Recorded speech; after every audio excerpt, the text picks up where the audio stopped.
આજે આપણે ધોરણ 10 ગણિતમાં પ્રકરણ 9માં આગળ અભ્યાસ કરીશું, જેમાં હશે એક ખૂણાની જે ભાગો બાકી છે આપણે પૂરો કરીએ. બરાબર છે. ગયા વખતે તમે જોયું હશે કે અંતર અને ઊંચાઈ આ ચેપ્ટરને ત્રિકોણમિતિના ઉપયોગ કરતા અંતર અને ઊંચાઈ તરીકે ઓળખવામાં આવે છે. બરાબર છે. હવે જો આપણે એક ખૂણો જ હોય પણ ઉત્સેક ખૂણા હોય એ પહેલા જોઈએ, એટલે એક ખૂણા આધારિતના દાખલા જોવાના. બરાબર છે. તો જોઈએ દાખલો કયો છે. તો જો એક થાંભલો જમીન પર કાટખૂણે છે. થાંભલાથી 20 મીટર દૂર આવેલા સ્થળેથી થાંભલાની ટોચનો ઉત્સેક કોણ 60 અંશનો માપ. હમણાં જે આકૃતિ હતી એવી જ થશે કે થાંભલો જમીન પર કાટખૂણો બનાવે છે, એટલે જમીનને લંબ છે એનો મતલબ એવો થશે. થાંભલાથી 20 મીટર દૂર રહેલા સ્થળથી થાંભલાની ટોચનો ઉત્સેક કોણ 60 અંશનો છે. ચલો જુઓ ઉદાહરણ. આ થાંભલો છે, થાંભલો જમીન સાથે 90 અંશનો ખૂણો બનાવે છે અને 20 મીટર દૂર આવેલા બિંદુથી તમે જુઓ છો તો થાંભલાની ટોચનો જે ઉત્સેક કોણ છે એ કેટલા અંશનો માલૂમ પડે છે? 60 અંશનો માલૂમ પડે છે. બરાબર. આમ તો 60 માટે તમારે નીચે આવવું પડે કે જેમ ખૂણો મોટો હોય એમ તમારે નજીક રહેવાનું શિરોલંબને જોડે રહેવાનું. બરાબર છે. એટલે આપણે આ રીતે આકૃતિ રાખીશું. બરાબર છે. આ થઈ તમારે. હવે બસ તમને ખબર પડી ગઈ હશે કે આ કેટલા અંશનો ખૂણો છે? 60 અંશનો. આ ડિસ્ટન્સ કેટલું છે? તો કે 20 મીટર. ક્યાંથી? તો આનું નામ શું લખી દેવાનું? થાંભલાની ઊંચાઈ આપેલી છે અને તો પછી લખી દઈએ. અને થાંભલો જમીન સાથે 90 અંશનો ખૂણો બનાવે છે. AB બરાબર થાંભલાની ઊંચાઈ થશે અને BC થાંભલા અને તમે જ ઊભા છો એટલે વ્યક્તિ છે કોણ છે જોઈએ દૂર આવેલા બિંદુથી સ્થળેથી, એટલે BC બરાબર થાંભલા અને બિંદુ વચ્ચેનું અંતર એવું લખવાનું છે. પહેલા લખી દઈએ AB બરાબર થાંભલાની ઊંચાઈ. બરાબર છે. બીજું થશે BC બરાબર થાંભલા અને બિંદુ વચ્ચેનું અંતર. બિંદુ વચ્ચેનું અંતર. બરાબર છે. અને આપી દીધેલું છે આપણે એનો ઉપયોગ કરી લઈએ. બરાબર છે. હવે બીજું શું કહે છે? ખૂણો આપી દીધેલો છે. ACB બરાબર આપણા 60 છે. ઉત્સેક કોણ એટલે તમે ઉપર જુઓ છો, થાંભલાની ટોચ પર જુઓ છો સ્થળ પર. સાહેબ તો થાંભલાની ઊંચાઈ શોધવાની છે. બરાબર. તમારે એક જ વસ્તુ શોધવાની છે. બસ હવે દોરડું છે કે નથી એવું આપણને કીધું નથી એટલે આપણે કશું કરી શકીએ અને એવું આપેલું હોય તો આપણે લખવાનું. બરાબર છે. અહીંયા ઉત્સેક કોણ એટલે નીચે બનાવો, ઉત્સેક કોણ એટલે અહીંયા બનાવો, પછી એને આમ દોરીને આમ ફેરવો. એ પછી જોઈશું. પહેલા એક જ ખૂણાના ઉત્સેક કોણ ના હોય એવા દાખલા તમારે જોવાના. ખ્યાલ આવી ગયો? બસ આટલી વિગત છે તમારે. હવે તમને ખબર પડી ગઈ આ 20 છે, આ 60 છે, સામેની બાજુ શોધવાની છે. તો આપણે કોનો ઉપયોગ કરીશું? પહેલા તો તમારે આવું લખી દેવું પડે ને. ACD માટે સામેની બાજુ અને પાસેની બાજુનો ઉપયોગ થાય છે. એટલે આપણે પહેલા કરી ચૂકેલા છે કે આપણે ટેનનો ઉપયોગ કે કોટનો. તમે ટેન કોટ બંનેમાંથી ગમે તેનો અત્યારે ઉપયોગ કરી શકો છો. તમે અત્યારે ટેન અથવા કોટ પૈકી કોઈ પણ એકનો તમે ઉપયોગ કરી શકો છો. આપણે ઉપયોગ કરવાનો મોટા ભાગે ટેનનો જ કરીશું. tan 60 બરાબર હું તમને ફ્રેક્શન માટે લખીશું સાબા ભાગ્યા પાબા, એટલે કે AB છેદમાં BC. tan 60 ની વેલ્યુ તમારે કોષ્ટક બનાવી દેવાનું આ બે ચેપ્ટર માટે. AB h છે અને BC છે આપણી પાસે 12 માટે √3 ની કિંમત છે 173 છેદમાં 100 ગુણ્યા 20 બરાબર h. જો 100 મળી ગયું માટે h બરાબર 173 દુ 3 દુ 6 4 2 કે 346 છેદમાં 10 બરાબર 34.6 મીટર. માટે h બરાબર 34.6 મીટર. 73 નો ઘડિયો પાકો કરી દેવાનો. 73 173 દુ 346 એકલો 73 નો પણ કરવાનો. 73 146 73 219 આ રીતે તમારી ગાડી ચાલતી હશે. બરાબર છે. ચલો કઈ શોધવા નથી. આમ થાંભલાની ઊંચાઈ બરાબર આમ થાંભલાની ઊંચાઈ બરાબર 34.6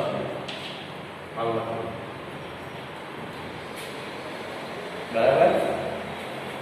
ચલો આગળ એવો બીજો છે કે એક ટાવરની ઊંચાઈ 30 સેમીટર છે. ટાવરની ઊંચાઈ થાંભલાની જગ્યાએ ટાવર લાગેલી છે બરાબર છે. ઘણી જગ્યાએ ટાવર જમીન પર હોય છે. સિટીની અંદર જગ્યા નથી હોતી એટલે મકાનના ધાબા ઉપર લગાડેલા હોય છે.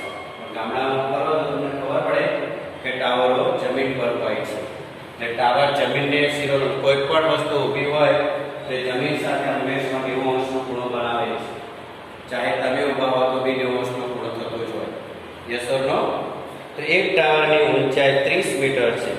સૂર્યનો ઉત્સેક કોણ 45 થાય ત્યારે પડછાયાની લંબાઈ કેટલી હશે? બોલો. ટાવર છે અને ટાવરની ઊંચાઈ 30 મીટર છે અને સૂર્યનો ઉત્સેક કોણ શું કીધું છે? સૂર્યનો ઉત્સેક કોણ એ ટાવરની ટોચ પરથી જ્યારે પ્રકાશ પડે છે અને એ પ્રકાશથી ટાવરનો પડછાયો એટલે આપણે દોરે છે એનો જ ઉપયોગ કરી દઈએ બરાબર છે. પડછાયાની લંબાઈ શોધવાની છે એટલે આમાં જ ફેરફાર કરી દઈએ આપણે. જો આ ઉદાહરણ છે, આને આપણે શું કહીશું? ટાવર કહેવાનું. શું કહેવાનું છે? ટાવર. જોઈ લો અહીંયા આ ટાવર થઈ ગયું ઉદાહરણ. ટાવર જેની ઊંચાઈ કેટલી આપેલી છે? 30 મીટર. તો અહીંયા લખીએ થાંભલાની જગ્યાએ શું આવી જશે? બોલો જલ્દી. ટાવરની ઊંચાઈ શું આવી જાય? ટાવરની ઊંચાઈ. અને આપણને આપેલી છે તેનો ઉપયોગ કરી લો 30 મીટર. કેટલી આપેલી છે? 30 મીટર. ચલો એક કામ પૂરું થઈ ગયું. હવે સૂર્યનો ઉત્સેક કોણ 45 થાય એટલે અહીંયા જે ખૂણો બને છે એ ખૂણો 45 અંશનો થાય બરાબર છે. ત્યારે આ બાજુ સૂર્ય હશે. અહીંયા આમ રાઉન્ડ કરી આમ આજુબાજુ લીટા મારી તો કરવું હોય તમે અહીંયા ઊભા રહીને નિરીક્ષણ કરી રહેલા છો એનો મતલબ એ થયો. જોઈ લો હવે આ રીતે બની જશે. દેખાયો? સૂર્યનો ઉત્સેક કોણ 45 અંશનો થાય ત્યારે અહીંથી આ પ્રકાશ અહીંયા આવે છે તો અહીંયા બધું પડછાયો છે તો BC પડછાયાની લંબાઈ થશે. શું થશે? પડછાયાની. અને આ લંબાઈ ધારેલી આપણે y બરાબર છે. જો હવે થાંભલા અને બિંદુ વચ્ચેનું અંતર લખી દઈએ. જે હશે એ તમારે કરવાનું છે બરાબર છે. અહીંયા શું થઈ જશે? ટાવર અને બિંદુ વચ્ચેનું અંતર y મીટર છે અને ACB કેટલો આપી દીધેલો છે? 45. તમને કહી દઉં જવાબ કેટલો આવશે?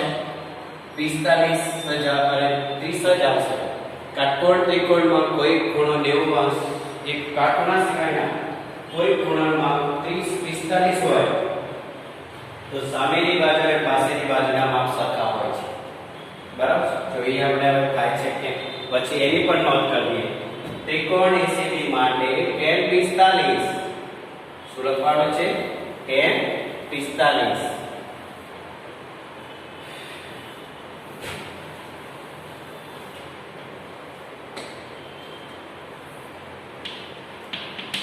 સાબા ભાગ્યા બાબા એટલે કે AB ભાગ્યા BC. tan 45 ની વેલ્યુ કેટલી? 1. AB એટલે કેટલા? 30 અને BC એટલે y બરાબર 30 બરાબર છે. ટાવર અને બિંદુ વચ્ચેનું અંતર કેટલું મળી ગયું? હવે એક નોંધ લખવાની છે બરાબર છે. નોંધ 1 2 થઈ ગયા, નોંધ 3 કરી આપણે. કાટકોણ ત્રિકોણમાં કાટખૂણા સિવાયનો બાકીના બે ખૂણા પૈકી કોઈ ખૂણામાં 45 હોય તો બીજા ખૂણાનો પણ 45 થઈ જશે. તો કાટખૂણો બનાવતી બાજુઓના માપ સરખા હોય છે એવું લખી દઈશું. કાટકોણ ત્રિકોણમાં કાટખૂણા સિવાયના કોઈ ખૂણાનું માપ કાટકોણ ત્રિકોણમાં કાટખૂણા સિવાયના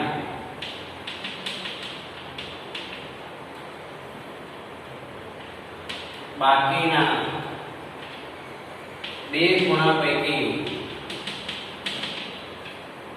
એક ખૂણાનું માપ એક ખૂણાનું માપ 45 હોય તો બીજા ખૂણાનું માપ પણ કેટલું થાય છે? માપ પણ 45 થાય છે. કેટલું થશે? 45 થાય છે.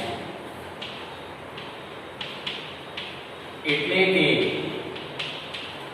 કાટખૂણો બનાવતી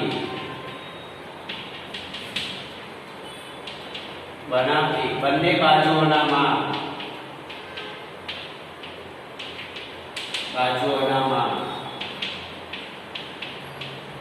સરખા હોય છે. બસ આ ધ્યાન રાખો. ત્રિકોણમાં કાટખૂણા સિવાયના બાકીના કોઈ ખૂણાનું માપ 45 હોય તો બીજા ખૂણાનું માપ પણ 45 થાય. એટલે કે કાટખૂણો બનાવતી બંને બાજુના માપ છે.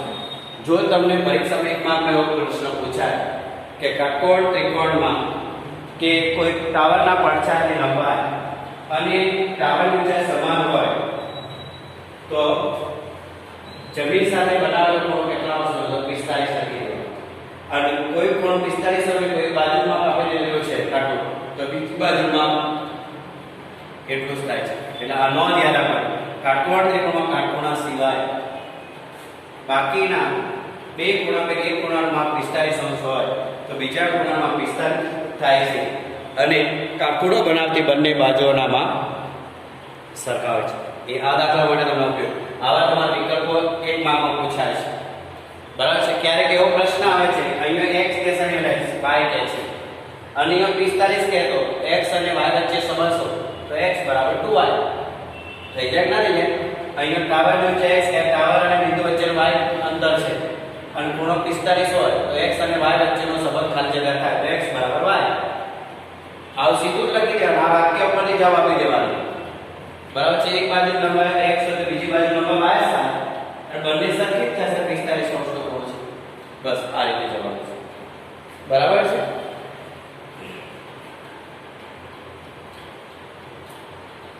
હવે આ દાખલા માટે આપણે અવક્ષેપ કોણની પણ વાત કરવાની છે. કેવી વાત કરવાની છે? અવક્ષેપ કોણની વાત. બરાબર છે? હવે તમારી ચોપડીમાં એવો દાખલો છે કે સર્કલના તંબુમાં જમીન સાથે શિરોલંબ સીધેમ રોકેલો થાંભલાની ટોચ જમીન સાથે ખેંચીને બાંધેલો તાર 20 મીટર દોરડા જેવો છે. આપણે હમણાં થાંભલાવાળો દાખલો જતો રહ્યો છે કે તંબુ બાંધવો એટલે થાંભલો કમ્પ્લીટ જોઈશે અને શિરોલંબ હશે અને પછી થાંભલાની શિરોલંબ મતલબ દૂર સુધી એક દોરડું બાંધેલો છે. જો બરાબર છે? જો ખેંચીને બાંધેલો તાર 20 મીટર લાંબો દોરડા પર 1 કલાકાર ચડી શકે છે. જો દોરડો જમીન સાથે 30 અંશનો ખૂણો બનાવે તો થાંભલાની ઊંચાઈ છે. હમણાં જ કરેલી છે. બરાબર? દોરડાની લંબાઈ તમને આપી દીધેલી છે 30 મીટર અને 30 અંશનો ખૂણો બનાવે છે તો 30 અંશની સામેની બાજુમાં 10 થશે. કેટલા મીટર આવશે? 10. એટલે 9.1 નો પહેલો દાખલો આ રીતે થઈ જશે. એવી રીતે ચોથો દાખલો જુઓ. આની સાથે સાથે તમને હોમવર્ક પર 9.1 નો પહેલો 9.1 નો પહેલો અને એક છે તમારા ઉદાહરણ પહેલું શિરોલંબ વાળો આપણે જોયું છે. નિસરણી વાળો પણ દાખલો જોઈ રહ્યો છે. ઇલેક્ટ્રોનિક્સ થાંભલામાં નિસરણી સાથે બનાવેલો દાખલો પણ છે તમારો. બરાબર? શા માટે? ટોચ પર 1.3 મીટર સુધી પહોંચવાનું સમારકામ. તો જુઓ તમે એને સમારકામ કરવા માટે કેટલા છે? સાઈડમાં ખૂણો બનાવે છે તો નિસરણીની લંબાઈ કેટલી હશે શોધવાની છે. નિસરણી થાંભલાના પાયા છે. આવો દાખલો આપણે કહીશું. એટલે તમારી ટેક્સના ઉદાહરણ પહેલો અને બીજું પણ થઈ ગયું તમારે. બરાબર છે? અને સ્વાધ્યાયમાંથી 9.1 નો પહેલો આવશે અને ચોથો પણ આવશે.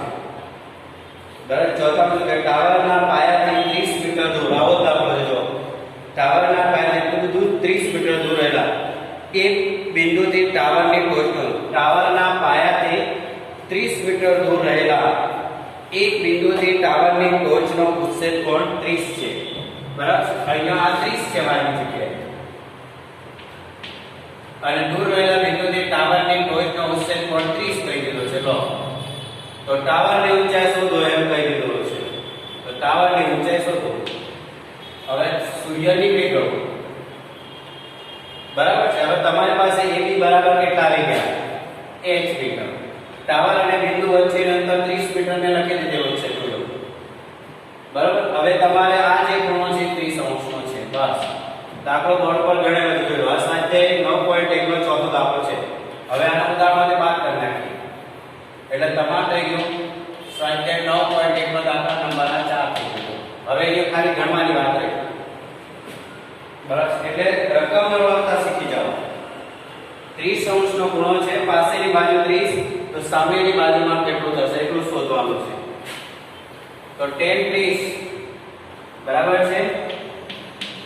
આપણે અહીંયા y કાઢી નાખવું પડશે ને હવે, કારણ કે અહીંયા તમને 30 મીટર આપી દીધું છે.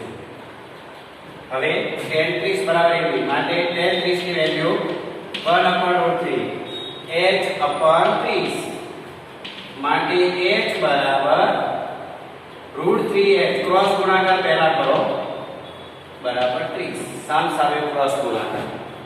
દ્વિચલ સુરેખ સમીકરણ x ના છેદનો સંખ્યા સામે અચળ સંખ્યા છેદમાં એની સાથે ક્રોસ થાય બરાબર સરખાવો. h બરાબર 30 છેદમાં √3. આને શું લખાય? 30 ગુણ્યા 1/√3 લખાય.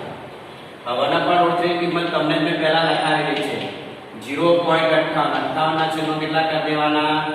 સો અહીંયા લખી દેવાનું 1/√3 બરાબર 0.58 h બરાબર. હવે આપણે સાદું રૂપ આપો એ તો અને આપણે સોલ્વ કરો એટલે પૂરો થઈ ગયો. 8 તારીખ 24 2 5 તારીખ 15 ને 2 17 છેદમાં 10 વધશે. કેટલા વધશે? 10 બરાબર 17 છેદમાં 10 વધશે. એટલે કે અને 174 8 તારીખ 24 2 5 તારીખ 17 બરાબર 17.4 મીટર થાય. પછી જો આપણે જેમ લખતા હોય કે આ ટાવરની ઊંચાઈ 17.4 મીટર થશે. કેટલી થશે? 17.4 મીટર થાય છે. અને જો અંડર ઉપર આપો તો એની જવાબ તમારે ચાલે, એવું કઈ ચિંતા કરવા જરૂર નથી. બરાબર. તમારા ટેક્સ્ટમાં કે જવાબ કદાચ એવો પણ હશે √3 ને સંદર્ભ √3 નો ઉપર નીચે ગુણી કાઢ્યું હશે તો બી તમારો જવાબ નીચે તવડો એટલે 10 તારીખ 30 બીજી રીત કરી જોઈએ. જુઓ આની સાઈડમાં કરું છું. આ વાક્યનો યાદ રાખજો. ઓર ગણતરીમાં ખાલી ગણતરીમાં જોઈએ આપણે અહીંયા h બરાબર 30/√3. તો તમે નવમામાં આવું કરી ચૂકેલા છો કે નહીં? તો આવું કરી શકો છો બરાબર. ને 30 √3 છેદમાં √3 નો શું થશે? વર્ગ. એટલે કે 30 √3 નો 3 10 તારીખ 30 એટલે કે h બરાબર 10 મીટર. આ બંને જવાબ સેમ કહેવાય. ત્યાં √3 ની કિંમત તમે 173 મૂકી દો તો 173 છેદમાં 100 થાય તો શું ઉડી જશે? તો 73 છેદમાં 10 17.3 મીટર થઈ ગયો જવાબ. બંને બસ પોઈન્ટ ની પહેલાની રકમો કમ્પ્લીટ જોઈશે. 17 17 પછી પોઈન્ટ પછી 4 6 આ બધું ચાલશે બરાબર છે. એટલે બંને રીતનું આપણે થઈ જાય. એટલે ઓર કરી દઉં છું વચ્ચે અથવા એટલે તમને અંદાજ આવી જાય બરાબર છે. અહીંયા શું લખી દઈએ આપણે? અથવા બરાબર છે. એટલે તમારો સ્વાધ્યાય 9.1 નો ચોથો થઈ ગયો બરાબર છે. પહેલો તમારે કરવાનો છે, બીજો પણ હમણાં થઈ જશે. હવે પહેલા બીજો અને ત્રીજો જે છે, ત્રીજો વાવાઝોડાની વાત છે બરાબર છે. અને એક છે એક પતંગ જમીનથી 60 મીટરની ઊંચાઈ ઉડે છે બરાબર. એટલે દાખલા નંબર 5 આકૃતિ તમને હિન્ટ આપી દઉં છું. સ્વાધ્યાય 9.1 નો પાંચમો છે કે એક પતંગ જમીનથી 60 મીટરની ઊંચે ઉડે છે.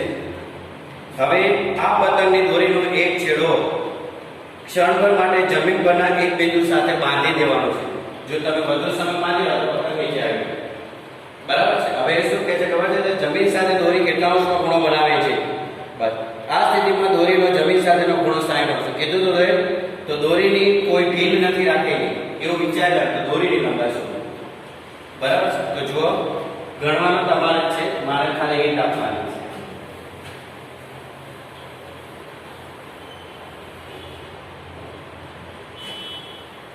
શું કહે છે?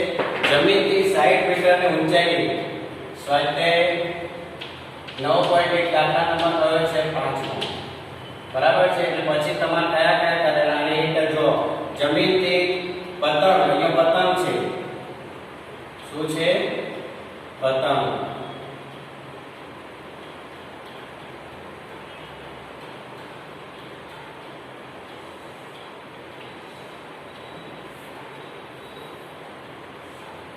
બરાબર. જમીનથી પતંગની ઊંચાઈ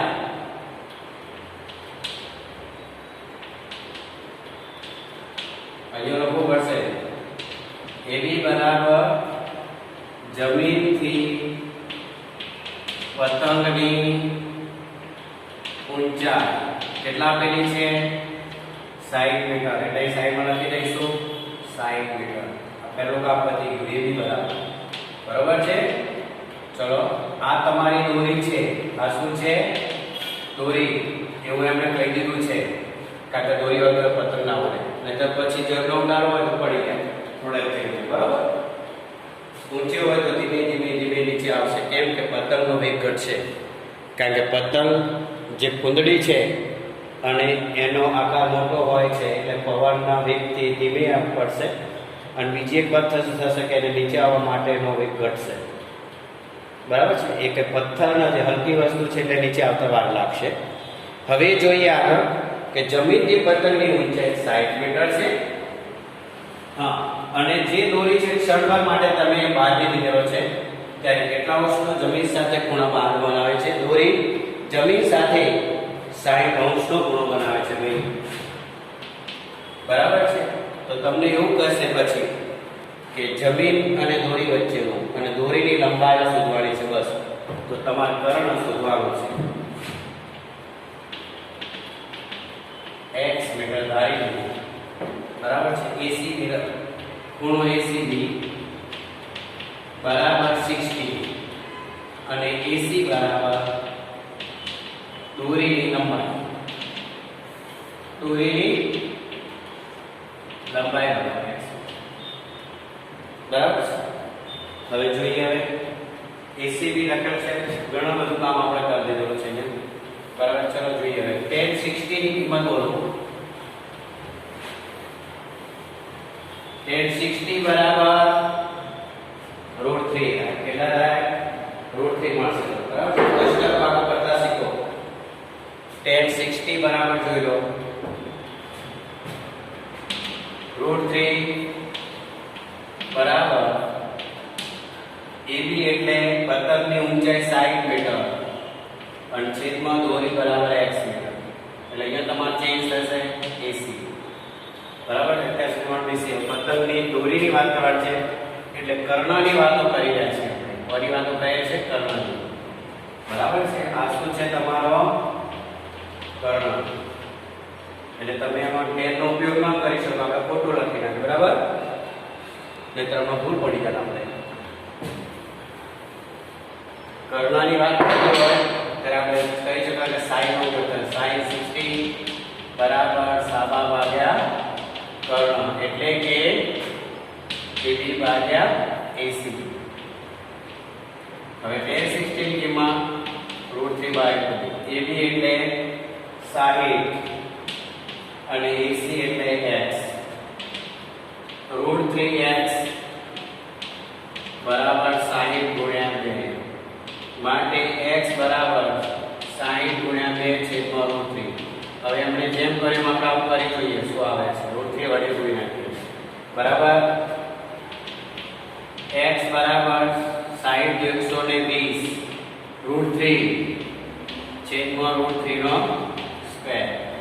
બરાબર. √3 નો સ્ક્વેર શું મળશે? x બરાબર 120 √3 છેદમાં 3. કોઈ પણ સંખ્યાના વર્ગમૂળનો વર્ગ એટલે તે સંખ્યા પોતે હોય તમને ખબર છે. 4 તરી 40 માટે x બરાબર 40 મીટર. જો તમારે √3 ની કિંમત મૂકીએ તો જવાબ જુઓ 40 ગુણ્યા 173 છેદમાં 100. 7 ચોક 28. અરે સોરી 4 તરી 12. 7 ચોક 28 એટલે 29. 1 4 1 4 ને 5. 592 ભાગ્યા 10 બરાબર, એટલે કે x બરાબર 59.2 મીટર તમારે દોર્યું છે. એટલે બંને જવાબ સાચા છે. દોરીની લંબાઈ કેટલી થશે નીચે જવાબ લખવાનો આપણે દર વખતે લખીએ છીએ. આમ દોરીની લંબાઈ 59.2 મીટર છે, એટલે કે 59 મીટર અને 2 સેન્ટીમીટર છે તેમ કહેવામાં આવે છે. બરાબર, ચલો એટલે આ થયો તમારું 5મું. બરાબર, હવે બે ખૂણાવાળા છે એ આપણે અત્યારે નથી, પણ એક વાવાઝોડાવાળો દાખલો છે એ પહેલા તમારી સાથે હું વાત કરું છું. બરાબર છે, વાવાઝોડામાં શું થાય છે એટલે આપણને વાવાઝોડાની પણ ખબર પડે. સમતલ પર જમીન પર ઉભેલું એક નીલગીરીનું વૃક્ષ હોય કે પછી આંબાનું વૃક્ષ પણ વાવાઝોડાથી એનું એક ડાળ તૂટી જાય છે અને તૂટેલું ડાળ જમીન સાથે કેટલા અંશનો ખૂણો બનાવે છે. તૂટેલું ડાળ ઝાડથી સંપૂર્ણપણે છૂટું પડી જતું નથી, પણ તેની ટોચ જમીનને અટકે છે એ રીતે બને છે. જો ટોચ જમીન સાથે 15 મીટરનું છે નીલગીરીનું ઝાડ અને ઝાડ જમીનથી 5 મીટરની ઊંચાઈએ તૂટે છે, પણ તૂટેલો ભાગ જમીન પર પડી જતો નથી, પણ એની ટોચ જમીન સાથે કેટલા અંશનો અટકે છે. તો ઝાડને ટોચવાળો ભાગ જમીન સાથે કેટલા અંશનો ખૂણો બનાવે છે. બીજું પણ શોધી કાઢજો એમાં કે તૂટેલો ભાગ જમીન સાથે કેટલા અંશનો ખૂણો અને તૂટેલો ભાગ ઝાડના થડથી કેટલા મીટર અંતરે છે. બરાબર, એટલે 10 મીટર નીલગીરીનું ઝાડ છે ઉદાહરણ. એટલે અત્યારે આપણે જે બધા દાખલા ગણીએ છીએ ઉપર જોવાની વાત ના થાય, હજુ ઉચ્છેદ પણ એવો શબ્દ બહુ મોટો આવ્યો નથી. બરાબર, એટલે ઉદાહરણ જોઈએ. એક નીલગીરીનું ઝાડ જમીન પર આવેલો ઊભો છે. કેટલા મીટરનો વૃક્ષ છે આ? 10 મીટર ઊંચે 15 મીટર ઊંચી નીલગીરી છે. ઊંચાઈ જે છે 15 મીટર છે. હવે વાવાઝોડાથી એવી રીતે તૂટી જાય છે કે જમીનથી એ તૂટેલો ભાગ 5 મીટરની ઊંચાઈથી તૂટે છે. કેટલા મીટરની? 5 મીટરથી. એટલે અહીંયાથી તૂટે છે અને આ જે ભાગ છે વળીને આમ આવીને અટકી જાય છે. બસ આવી રીતે આકૃતિ કરવાની. આ 5 મીટર છે, 5 મીટર આખું નાળિયેરનું જે ઝાડ છે એ બી બરાબર 15 મીટર લખી દેવું પડે. બરાબર છે, આપણે પહેલા લખી દઈએ એ બી બરાબર નીલગીરીની ઊંચાઈ બરાબર 15 મીટર. બરાબર, હવે 5 મીટરની ઊંચાઈથી તૂટે છે એટલે BC બરાબર કરી દેવાનું. BC બરાબર 5 મીટર. 5 મીટરની ઊંચાઈથી તૂટે છે એટલે BC બરાબર 5 મીટર થશે. તૂટેલો ભાગ CD થશે. CD બરાબર AC બરાબર કેટલા મીટર થશે? 10 મીટર. કે જો ઝાડ 5 મીટરની ઊંચાઈથી તૂટી જતું હોય તો એનો બાકીનો ભાગ જે છે એ કર્ણ બનતો હશે. કયો બને છે? કર્ણ. અને એ કર્ણ પાસે 10 મીટર. એ કેવી રીતે આવ્યું તે પણ તમને કહી દઉં. તો AB બરાબર AC વત્તા CBC કરી દો. આના પરથી તમને અંદાજ આવે છે 15 - 5 બરાબર CD થઈ જશે. બરાબર, અહીંયા હું પહેલા BC લખીશ, મારે જોઈએ છે AC માટે AC બરાબર 10 મીટર. પણ AC બરાબર શું કરવાનું છે? CD. કે આ તૂટેલો છેડો અહીંથી પરિણામ આવી જશે. આ જે ભાગ તૂટી જાય છે વળી નહીં આવે છે એટલે અહીંયા આપણે એવું લખી દઈએ E બરાબર D. બરાબર, તમારે આ ખૂણો શોધવાનો છે પ્રશ્ન અને મારે તો આ પણ શોધવું છે BC. આટલું આપણે શોધવાનું. બરાબર, એટલે કર્ણની લંબાઈ 10 છે, સામેની લંબાઈ 5 છે. તો ખૂણો કેટલા અંશનો આવશે? 30 અંશનો આવશે. સ્વાભાવિક છે. ત્રિકોણ BCD માટે હવે આ બદલાઈ જશે બેટા. ત્રિકોણ BCD માટે sin નો ઉપયોગ કરવો પડશે. sin B બરાબર સાપા ભાગ્યા કર્ણ એટલે કે BC ભાગ્યા CD અથવા CD ની જગ્યાએ તમે AC લખી શકો છો. sin B શોધવાનો છે એટલે કે 5 ભાગ્યા 10. 5 × 10 = 1 sin B બરાબર 1/5. સાઈડના કયા ખૂણાનું વિકર્ણ 1/3 થાય? તો ટોચ વાળો ભાગ જમીન સાથે 30° નો ખૂણો બનાવે છે. કેટલા? હવે તમારે એનો ઉપયોગ કરીને તમારે BC શોધી કાઢવાનો છે. એટલે કે સોરી BD. તો એક ત્રિકોણની વાત કરો BCD માટે. BCD માટે tan 30 નો ઉપયોગ કરો બરાબર BC ભાગ્યા BD. એટલે કે સાબા ભાગ્યા બસ આ કિંમત મૂકો. tan 30 ની કિંમત 1/3. સાબા કેટલા છે? 5 અપર BD છે y મીટર લખી. કેટલા મીટર આવ્યો? y metre. એટલે તમને અહીં અંદાજ આવી જશે y બરાબર 5/3 મીટર. જો નિર્ગીરી જમીનનો નીચેનો છેડો ઉપર ટોચનો છેડો જમીન સાથે 30° નો ખૂણો બનાવે છે તથા નીચેનો છેડો જમીન તે એટલે કે ઝાડના થડથી 5/3 મીટર અંતરે આવેલ છે લખવાનું. નીલગિરીનો ટોચનો છેડો જમીન પર નીલગિરીના ઝાડથી, જો ઝાડનું નામ આપેલું હોય તો ના આપેલું હોય તો તમારે ઝાડ જ બોલવાનું, પછી વૃક્ષ બોલવાનું, તે 5/3 મીટર અંતર આવેલો છે. તો તમારે આ કરાવેલા દાખલા બરાબર છે. ઉદાહરણ બધા લેવા. સ્વાધ્યાય 9.1 માં ઉદાહરણ પહેલું બીજું કરવાનું છે તમારે બરાબર છે. આ એક્સ્ટ્રા ઉદાહરણ હતા એટલે આજે CW કરવાનું ઉદાહરણ, પછી પાઠ્યપુસ્તક ઉદાહરણ પહેલું બીજું, અને 9.1 માંથી પહેલો બીજો ચોથો અને પાંચમો દાખલો કરવો. પહેલો બીજો ચોથો અને પાંચમો. ઓકે.